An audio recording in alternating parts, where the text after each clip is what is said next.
अगर आपको विज्ञान समझ नहीं आता और आपको विज्ञान में टॉप भी करना है तो आप बिल्कुल सही जगह आए हो। मैं हूँ आपका दोस्त, आपका गाइड KMD सहारनपुर। और आज हम विज्ञान को कुछ ऐसे पढ़ेंगे कि आपको मज़ा भी आए बहुत ज़्यादा, समझ भी आए बहुत ज़्यादा और आपके विज्ञान में नंबर भी आए बहुत ज़्यादा। तो आज हमें क्या पढ़ना है? आज हमें पढ़ना है यूपी बोर्ड का कक्षा 7 का विज्ञान। और जिसमें आज हम पढ़ेंगे इकाई नंबर 2। इकाई नंबर 1 हम कर चुके हैं, आज हमारे पास इकाई नंबर 2 है जो आपको प्लेलिस्ट में मिल जाएगी, क्लास 7th साइंस की प्लेलिस्ट में।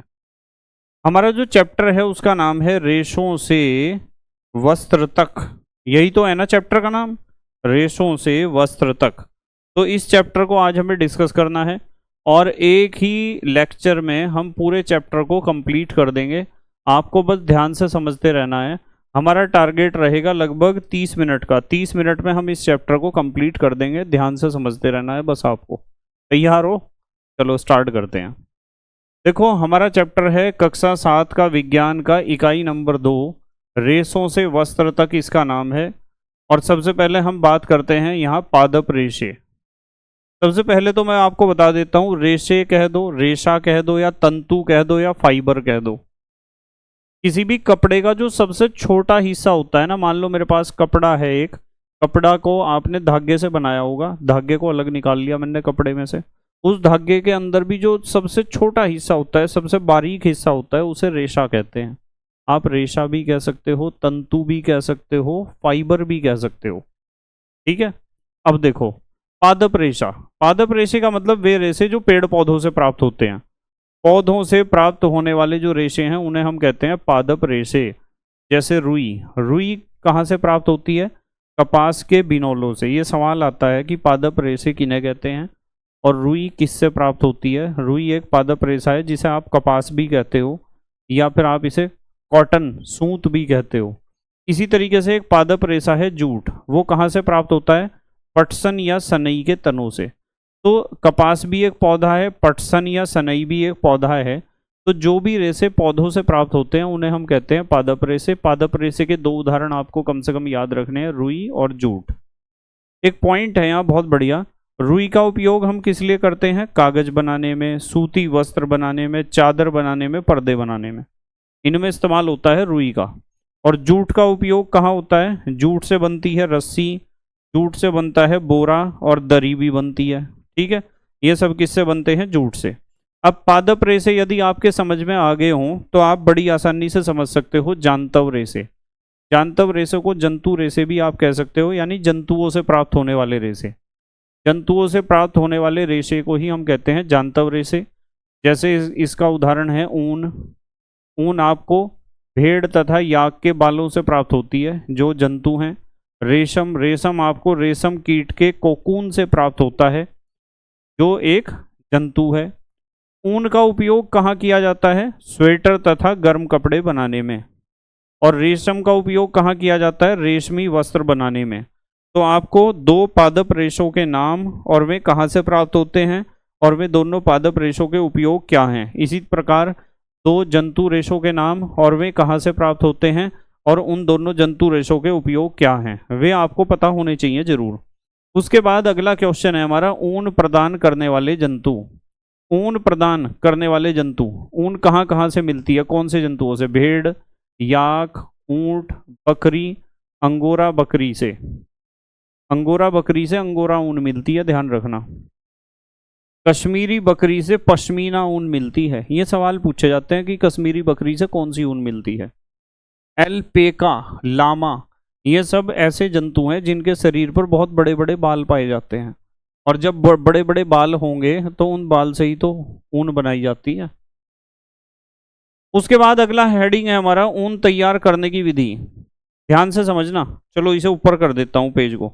ऊन तैयार करने की विधि। अब हमें सीखना है ऊन तैयार करने की विधि। भेड़ के बालों का उपयोग ऊन बनाने के लिए किया जाता है। तो ऊन बनाने के लिए किसके बालों का उपयोग किया जाता है? भेड़ के बालों का। वैसे तो किसी के भी बाल इस्तेमाल कर लो, जितने भी जंतुओं के नाम अभी हमने पढ़े हैं ऊन प्रदान करने वाले। तो भेड़ पालन और प्रजनन का आपको पता होना चाहिए। भेड़ों को हरे चारे के अतिरिक्त दालें, मक्का, ज्वार तथा खली आदि खिलाते हैं, जिससे वे अच्छी ऊन पैदा कर सकें। समझ में आई बात? ऊन को हरा चारा यानी हरे घास के अलावा दाल भी देते हैं, मक्का यानी मक्की भी देते हैं, ज्वार तथा खली आदि भी खिलाते हैं, जिससे वे अच्छी ऊन पैदा कर सकें। अगला पॉइंट, नस्ली भेड़ों को जन्म देने के लिए जनक के रूप में अच्छी भेड़ों के चयन की प्रक्रिया को वर्णात्मक प्रजनन कहते हैं।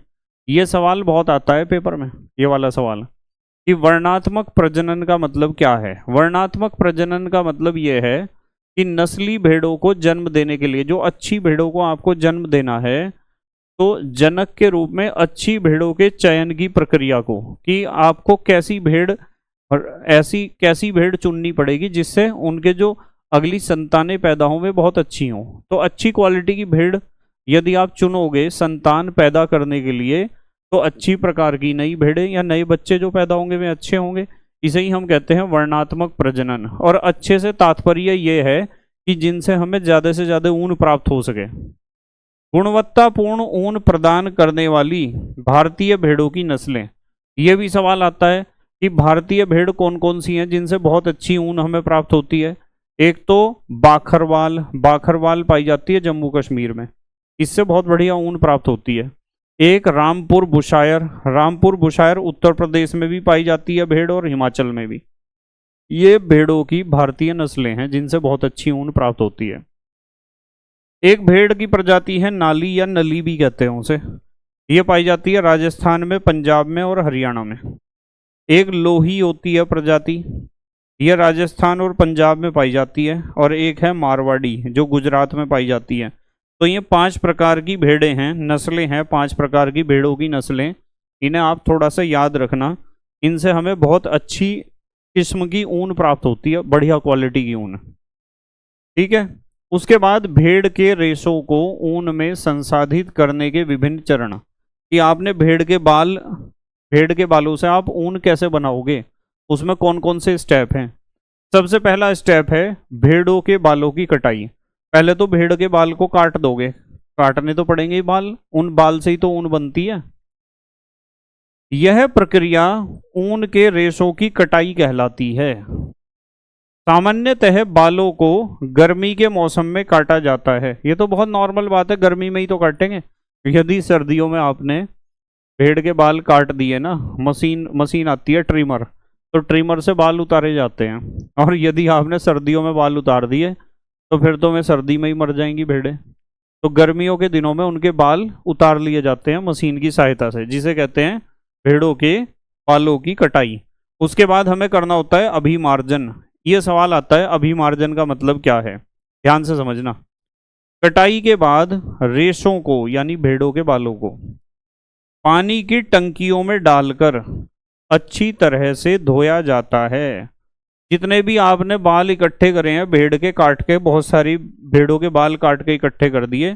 हमारे मोहल्ले में तो एक आदमी आता है साइकिल पर और वो कहता है कंघी के उतरे हुए बाल बेच लो, 5,000 रुपये किलो। तो यहाँ जो है आपने देखा हो ना, 5,000 रुपये किलो खरीद रहे कंघी के उतरे हुए बाल। जो महिलाएं कंघी से बाल बांधती हैं और उनके कंघी में बहुत सारे बाल उलझ जाते हैं, तो 5,000 रुपये किलो बिक रहे हैं बाल। एक बार एक ऐसा फैशन चला था, फैशन क्या, एक ऐसी घटना सुनने को मिली थी कि रात को कोई आया और चोटी काट के ले गया। जिसके बाल बड़े बड़े उसे काट के ले गया, क्योंकि वे 5,000 रुपये किलो बिक रहे थे ना, इसलिए काटते थे वे चोटी। अब देखो, कटाई के बाद रेशों को पानी की टंकियों में डालकर अच्छी तरह से धोया जाता है, जिससे उनकी चिकनाई, धूल और गर्त निकल जाए। उनकी चिकनाई निकल जाए, धूल, जो उसमें धूल है, गर्त कहते हैं गर्दे को, ठीक है, ये निकल जाए। यह क्रिया अभिमार्जन कहलाती है। तो यदि कोई आपसे पूछता है कि ऊन के निर्माण के समय एक प्रक्रिया, एक स्टेप, एक चरण होता है जिसे हम कहते हैं अभिमार्जन। अभिमार्जन का मतलब क्या है? अभिमार्जन का मतलब यह है कि जितनी भी आपने भेड़ के ऊपर से बाल उतारे ना, उन सारे बालों को बड़ी बड़ी टंकियों में भरो और उन्हें धो रगड़ रगड़ के, जिससे उनके ऊपर से चिकनाई निकल जाए, धूल चली जाए और गर्थ ये अलग हो जाए। इस क्रिया को ही हम कहते हैं अभिमार्जन। क्या कहते हैं? अभिमार्जन। तो दो स्टेप हुए। पहले स्टेप में तो हमने भेड़ के बाल काट लिए गर्मियों के दिनों में, उन्हें इकट्ठा कर लिया। दूसरे स्टेप में हमने उन भेड़ के बालों को धो दिया, जिसे कहते हैं अभिमार्जन। उसके बाद अगला है स्टेप नंबर 3, छटाई। क्या है? छटाई माने छांटना। इसमें अच्छे रोएदार रेशों को उनकी लंबाई, चिकनाई तथा हल्केपन के आधार पर अलग अलग कर लिया जाता है। तो हम क्या करते हैं? रेशों को अलग अलग करते हैं भाई। बराबर लंबाई के अलग रख दिए, चिकनाई जिनकी ज़्यादा बढ़िया उन्हें अलग रख दिया, जो ज़्यादा हल्के हैं वे अलग रख दिए। इसके आधार पर उन्हें रेशों को सबको क्या किया जाता है? अलग अलग। फिर उसके बाद चौथा स्टेप है कताई। कताई तो आप समझते हो, रेशों को आपस में मिलाकर धागा बना देना, इसे कहते हैं कताई। रेशों को आपस में मिलाकर क्या बनाना? धागा, इसे कहते हैं कताई।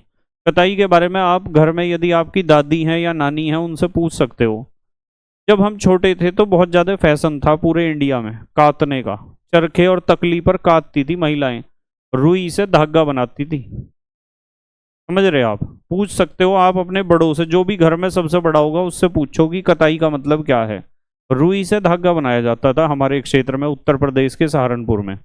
तो कताई का मतलब छोटे छोटे कोमल व फूले हुए रेशों की ऊन के धागों के रूप में कताई की जाती है। छोटे छोटे कोमल व फूले हुए रेशों की, कोमल और फूले हुए रेशों की ऊन के धागों के रूप में कताई की जाती है। जैसे सूत काटते थे ऐसे ही ऊन भी काटी जाती है। ठीक है। सूत काटने के लिए सबसे बढ़िया उपकरण था चरखा, जो गांधी जी का चरखा था। उसके बाद पांचवा स्टेप है रंगाई। आपने धागा तैयार कर लिया, यानी ऊन का धागा तैयार कर लिया। रंगाई विविधता पैदा करने के लिए, यानी अलग अलग रंग की ऊन होनी चाहिए ना। इन रेशों की विभिन्न रंगों में रंगाई की जाती है, तो अलग अलग कलर की ऊन तैयार की जाती है। फिर उसके बाद ऊनी धागा बनाना। रेशों को सुलझाकर सीधा किया जाता है और फिर लपेटकर उनसे धागा बनाया जाता है। क्या बनाया जाता है? धागा। उसके बाद एक हेडिंग है नोट, नोट हेडिंग है।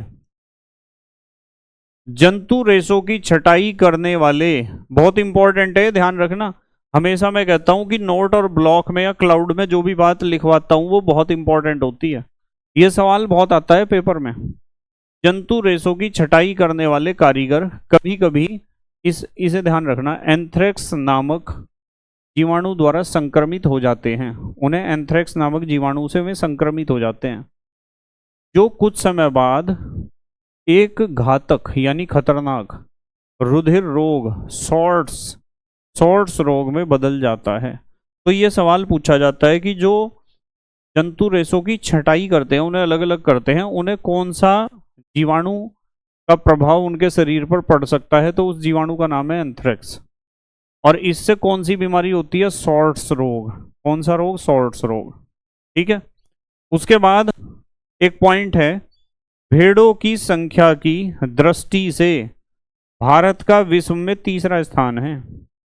मतलब भारत में, पूरे संसार में जितने भी देश हैं, तीसरे नंबर पर है भारत भेड़ों की संख्या के हिसाब से।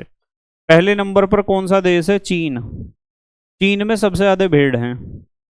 दूसरे नंबर पर है ऑस्ट्रेलिया और तीसरे नंबर पर है भारत। ठीक है, समझ रहे हैं ना? तो चीन में सबसे ज्यादा भेड़ हैं, उसके बाद ऑस्ट्रेलिया में है और तीसरे नंबर पर भारत है भेड़ों की संख्या के आधार पर।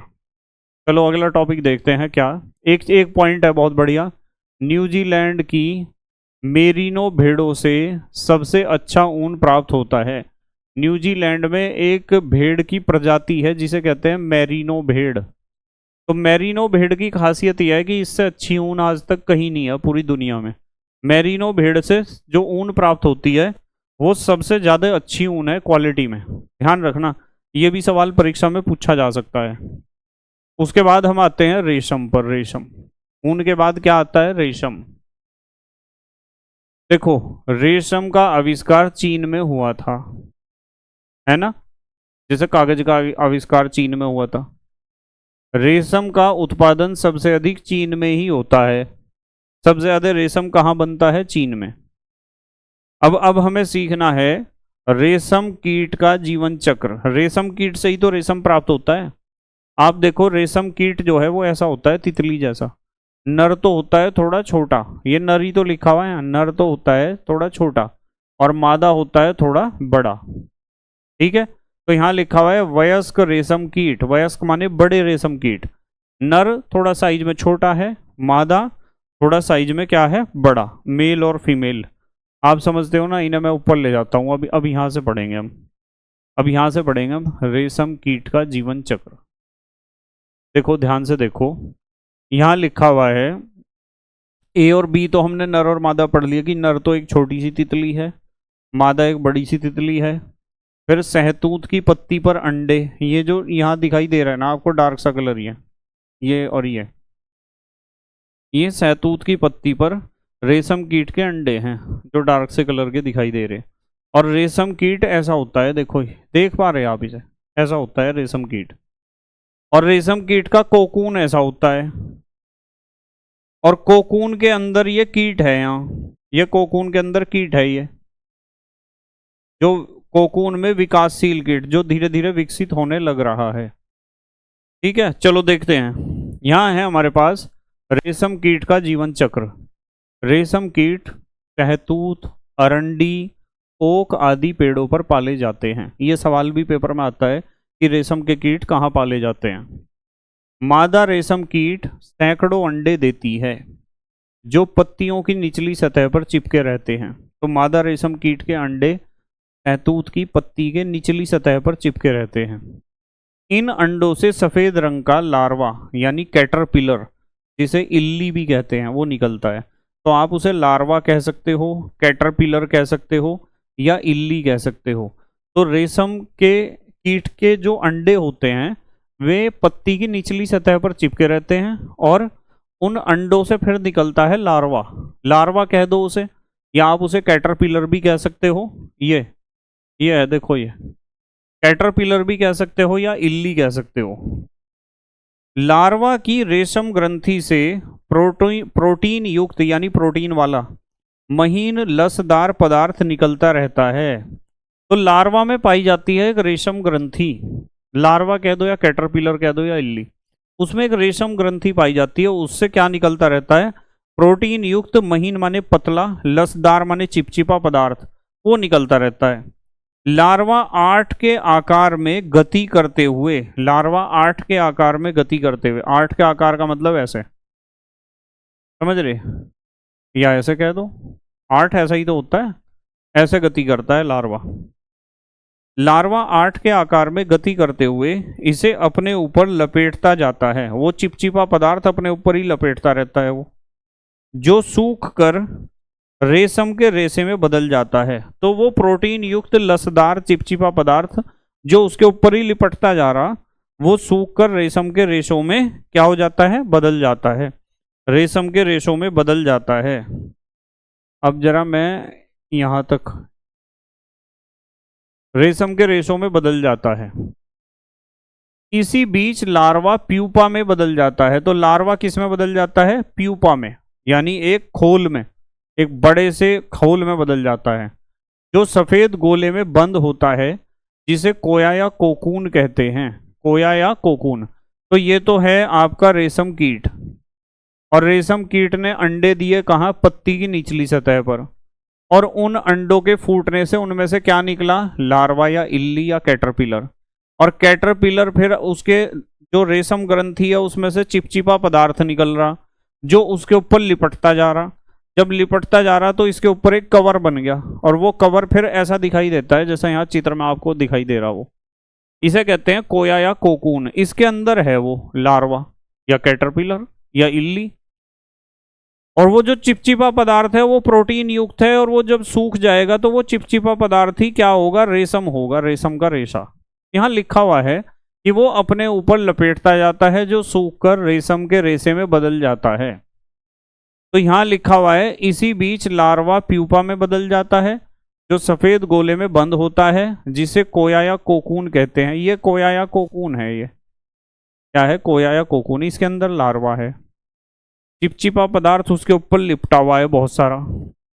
प्यूपा विकसित होकर रेशम कीट में बदल जाता है, तो वो जो प्यूपा है वो विकसित होकर फिर दोबारा से रेशम कीट में बदल जाएगा, जो रेशम को काटते हुए बाहर निकलता है और अपना जीवन चक्र शुरू करता है। ठीक है, तो ये जीवन चक्र है और आपको ये चित्र भी बनाना आना चाहिए बिल्कुल। ठीक है, अब इससे संबंधित कुछ बातें हैं जो हमें पता होनी चाहिए। पहली बात, रेशम कीट पालन को सेरीकल्चर भी कहते हैं। ये सवाल आता है पेपर में कि सेरीकल्चर का मतलब क्या है। रेशम कीट पालन उद्योग को हम कहते हैं सेरीकल्चर। कोकून में से रेशे निकालने की प्रक्रिया रेशम की रीलिंग कहलाती है। तो ये भी सवाल आता है कि रेशम की रीलिंग का मतलब क्या है।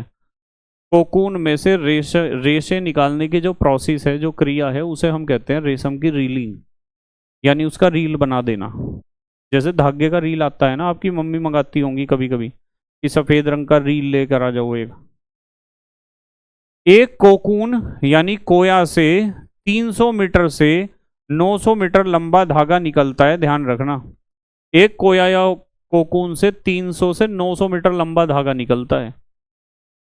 1 किलोग्राम रेशम प्राप्त करने के लिए लगभग 5500 कोकून की आवश्यकता होती है। कितने कोकून चाहिए? 5500, 5500। उसके बाद अगला पॉइंट ध्यान से देखना। दैनिक जीवन में जंतु रेशों की उपयोगिता एवं महत्व। जंतु रेशों की क्या उपयोगिता है, क्या महत्व है दैनिक जीवन में? सबसे पहले ऊन की उपयोगिता तो आपको पता ही है। ऊन क्यों जरूरी है हमारे लिए? स्वेटर, शॉल, कंबल, लोई, टोपी, जैकेट, कालीन, गलीचे, पावदान आदि बनाने में हमें चाहिए ऊन, है ना। ऊन से बनते हैं ना ये सारी चीजें। रेशम की उपयोगिता बता सकते हो? साड़ियाँ बनती हैं रेशम से, सूट, घाघरा चोली, शेरवानी, पैरासूट।